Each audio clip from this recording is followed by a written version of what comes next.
the Diocese of Venice, Florida.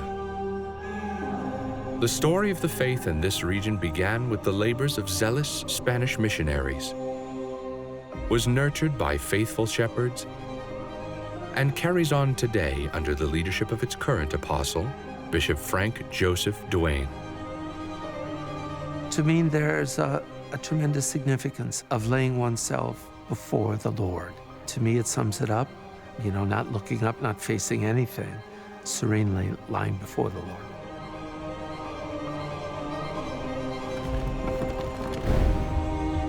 This is the story of the bishops of America, the shepherds of the past and the shepherds of today, who through their callings and ministry carry the church into the future.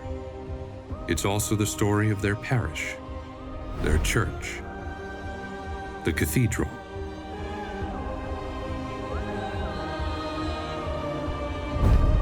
This is The Chair, an exploration of what it means to be an apostle in America.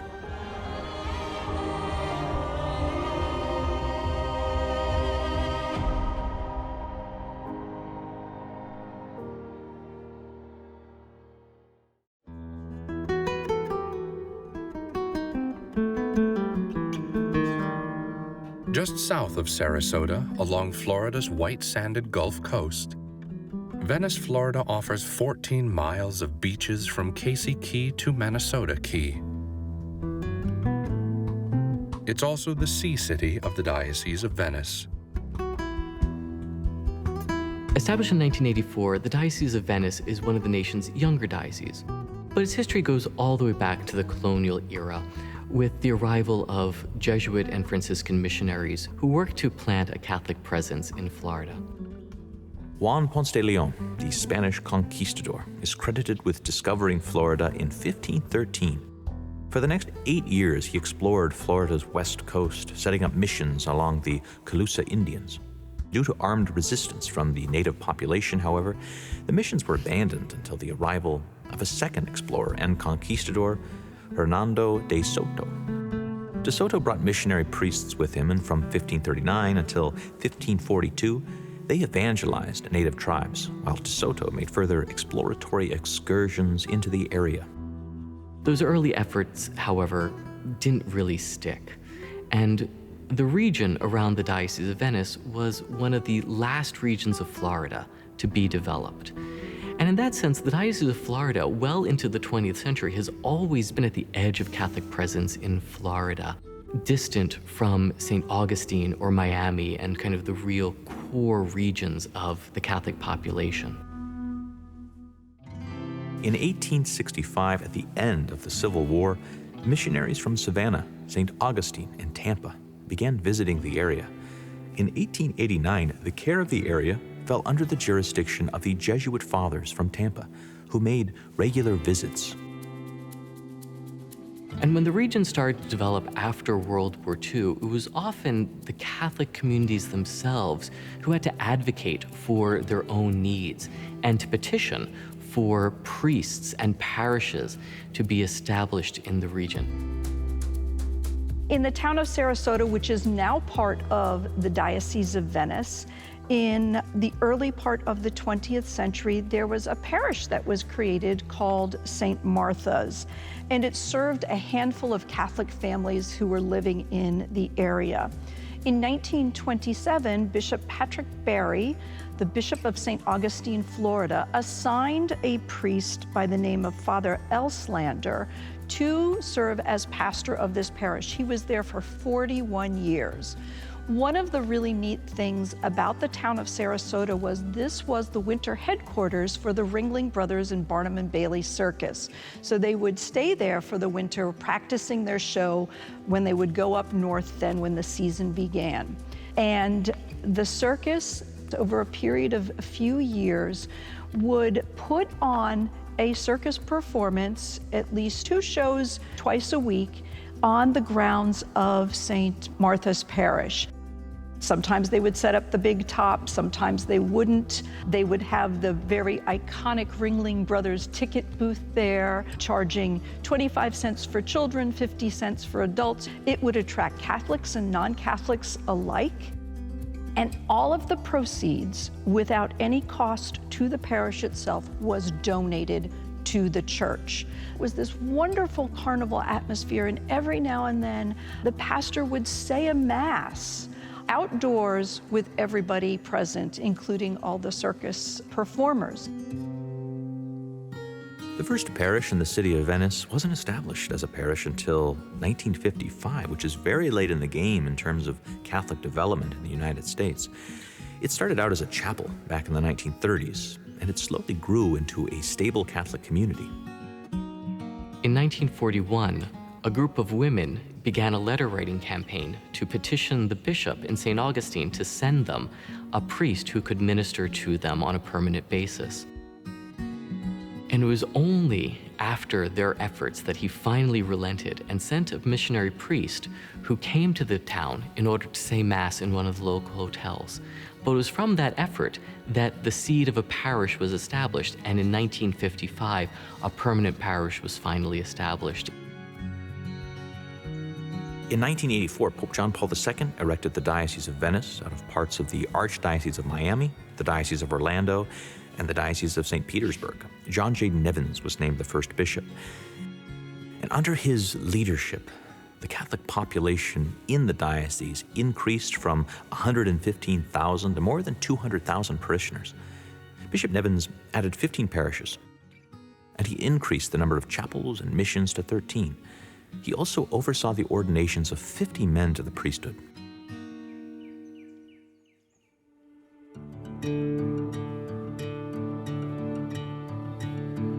In its short existence, the Diocese of Venice has faced a number of hardships related to natural disasters. The hurricanes that have ripped through the regions caused a lot of damage to church infrastructure. Hurricane Irma in particular damaged more than 33 parishes throughout the diocese, causing millions of dollars of damage. But still, the Catholic community is invested in their institutions and have rallied in order to rebuild. They continue to invest in building up a Catholic presence. As one of the nation's youngest dioceses, the Diocese of Venice has seen remarkable parish growth in just the past 20 and 30 years. The history of the diocese is the story of new parishes being created year after year throughout the 1990s and early 20th century. At a place when Catholic parishes are closing elsewhere in the country, the church is growing and flourishing in this region, especially as we see the development of a permanent year-round Catholic population.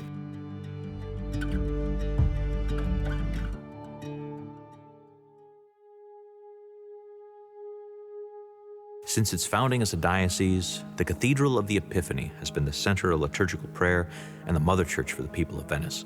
The cathedral traces its roots to 1935, when a small mission church was constructed as a mission station of St. Martha's Parish in Sarasota. A new church was built in 1959, but as the parish continued to expand, ground for the present larger church was broken in 1979. The Cathedral of Epiphany was selected as the cathedral for the new Diocese of Venice in 1984. So the architecture of Epiphany Cathedral really is specific to the time that it was built, which sought to find a new language for the church in America that didn't look necessarily towards the precedents from Europe. So the approach to this is monumental, but it's really designed for entry by car. And it actually takes the form of a fan as well as a star. So it sort of fans out and then it rises up at the center, which is appropriate for the Epiphany. Architecture at this time also really looked towards the early church. They're glass windows. It's a colored glass, cut glass. It gives a vibrant color. The windows here were designed by a Dominican priest from Spain. There's an early part that we see, the stained glass here, of creation, the stars, the sun and the moon being created, the hand of the Creator being at the top of the window. Then it moves on to Adam and Eve, because this is the story of salvation history here, coming straight out of the Old Testament. Continuing on, you have Abraham and the sacrifice, and the angel who comes and catches his hand, not allowing the son to be killed. You have Moses, who's seated here, 10 commandments. And then we move more into the Annunciation is there, the angel Gabriel coming to Mary. It's a beautiful window. The most prominent architectural feature of the cathedral is the altar wall artwork. The terracotta mosaic on the altar wall features the arrival of the Magi on the Epiphany. We have the Blessed Virgin and Christ Child, Saint Joseph, the angel, the shepherds, and the three wise men. And I walked in for the first time to the door of the cathedral, and I had spent time in New York, beautiful churches, a particular type of architecture. This was different. It was different from what I had seen, because it's very much part of me now. It's home. This is, for me, the life.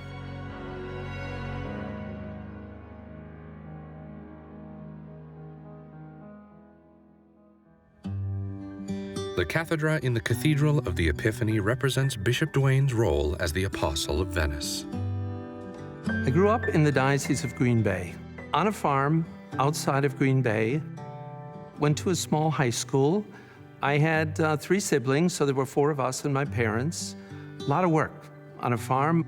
It was a great place to grow up. Everything we did revolved around church. Both my brother and I were servers. As kids, also in the school, you were also in the choir if you weren't serving. So it was just very much rolled into a part of growing up in my life. There was the church. The grade school I went to was literally a 2-room school. You don't have it anymore. The sisters taught 1 room, 1st grade through 4th. 2nd room, 5th through 8th. However, it was a good education, and there was lots of room to learn about the Lord. And no matter what subject you were working on, I think the sisters were talented in that. Certainly they disciplined us in the ways of the Lord. So I think that was always something, about the vocation. It welled up, slow but sure. But I finished high school, still thinking about it, and I thought, well, I should go on to college. I was very active with the church center on the college campus. Then went on to graduate school. Thought, well, I think I like business. Let me study about this. Became very interested at one point in my life in Soviet studies. I got the degree. It's really business administration. Went on to work in the Soviet Union. I worked for a company initially that specialized in tourism and light industry.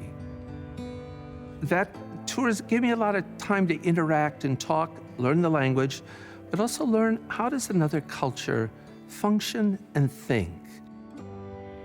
And I thought, I've never done anything like finance or marketing or sales. And so I went into sales and basically took a job. It was in New York City, and found where I could go to daily mass, and it worked. I could get in at lunchtime or before work. I would go to mass and just develop some friends in that way that were church focused. That is, priests I came to know, could talk to. And I hadn't spent a lot of time previously in my life talking to priests about how I felt. And I just realized I had to do that.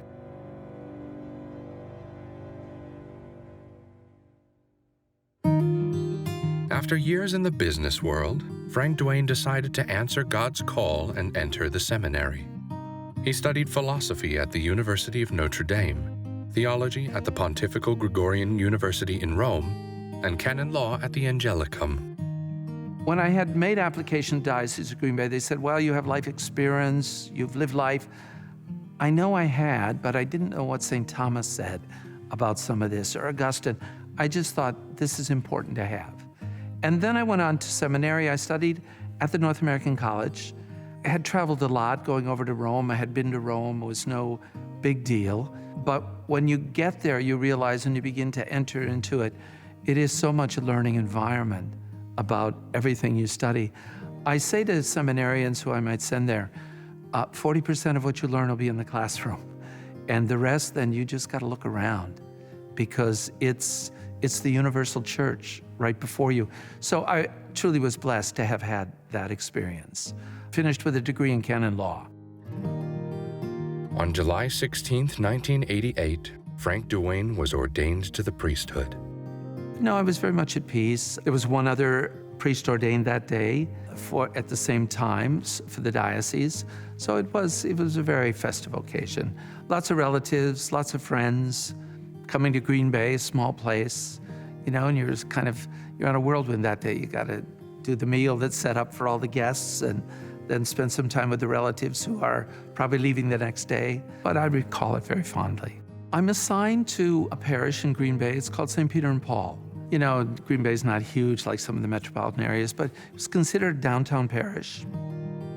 I enjoyed my assignment there very much. It gave me a lot of latitude. Because of the degree in canon law, I was also going out regularly to the chancery offices to work on marriage cases. But that first assignment, I think for every priest, for better, for worse, it builds you into who you become.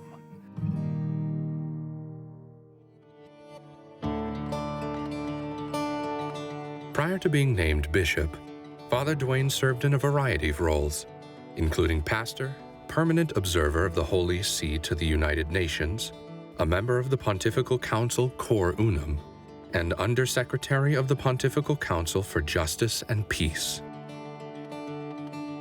Cor Unum is the charitable arm of the Holy Father within the Vatican structure. Cor Unum is Latin for one heart, and that idea that the Holy Father is concerned when, whether it's natural disasters, human-made disasters, sometimes something happens, how to reach out with funds that might be seed money, which might contribute to development, which might be to build wells in a country that is really having a terrible problem, in terms of desertification. It was not a huge council, which probably gave one an opportunity to work in many different areas, but also was an opportunity for me to kind of get to know. I had been introduced to the Vatican, the Holy See in one way, working in New York, but then go to Rome and work in yet another context and learn a lot more about the day-to-day. How does it function? I had been transferred to Justice and Peace, a council there, as the undersecretary, the number 3 in the council, which was working with all these human rights issues, development, interfacing, whether it was World Bank, UN Human Rights Commission, NGOs on these whole areas, and it's there where I'm working. I worked for a Cardinal Martino. One day he says to me, and we're planning a conference, and he tells me, you have to call Cardinal Ray. And I said, okay. And I proceeded to walk out of his office. I had all these papers, and I thought, wow, I got to get this done. And it slipped my mind totally. And he walks up to me 3 days later. Again, I'm in the hallway, number of files, going somewhere for a meeting, whatever. And he said, Frank. And I thought, oh, this isn't good. And he said, did you call Cardinal Ray? And I said, Your Eminence, I'm sorry. I forgot. I've been working on. He said, I know. He took all the folders from me. He put them on the windowsill. He said, they will be there after your phone call. Well, I go over, and he says to me that the Holy Father's made a decision, and he keeps referring in language to Venice, Italy, in different ways. He's talking about Venezia. At one point, I said to him, Cardinal Scola was there. And I said, kind of a joke, I said, oh, Cardinal Scola will be very disappointed. He looks at me very seriously, and I thought, wrong thing to say. It really was. And he said, no, in Florida. Yeah, I said, oh, Venice in Florida. He said, yes. And I said, Your Eminence, I didn't become a priest not to obey. And I understand, and I will.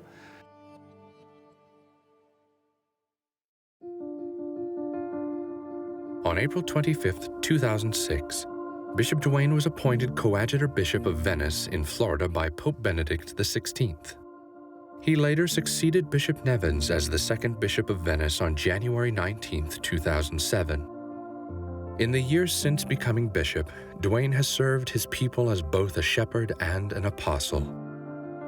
Justice, peace, and joy, Justitia Pax Gaudem.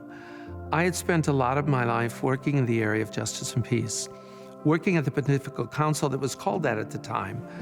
Even the time at the UN, even the time when I was in the parish, putting together a food pantry, a delivery of food, and I think we're called to do what we can.